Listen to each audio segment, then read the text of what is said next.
ایک کافر نے ایک مسلمان سے کہا کہ اگر تم میرے 3 سوالات کا جواب دے دو تو میں مسلمان ہو جاؤں گا۔ نمبر 1، جب ہر کام اللہ کی مرضی سے ہوتا ہے تو انسان کو اس کا ذمہ دار کیوں ٹھہراتے ہو؟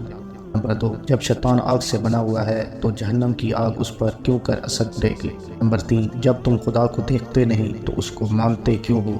مسلمان نے ان تینوں سوالات کے جواب میں قریب پڑا ہوا مٹی کا ڈھیلا اٹھا کر کافر کو مارا۔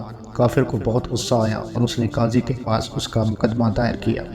قاضی نے مسلمان کو بلایا اور اس سے پوچھا کہ تم نے سوالات کے جواب میں مٹی کا ڈھیلا کیوں مارا؟ مسلمان نے جواب دیتے ہوئے کہا کہ اس کا پہلا سوال یہ تھا کہ جب ہر کام اللہ کی مرضی سے ہوتا ہے تو انسان کو اس کا ذمہ دار کیوں ٹھہرایا جاتا ہے؟ تو اس کا جواب یہ ہے کہ اگر میں نے ڈھیلا اللہ کی مرضی پر مارا ہے تو یہ اس کا مجھے ذمہ دار کیوں ٹھہراتا ہے؟ دوسرا سوال یہ تھا کہ جب شیطان آگ سے بنا ہوا ہے تو جہنم کی آگ اس پر کیوں کر اثر کرے گی؟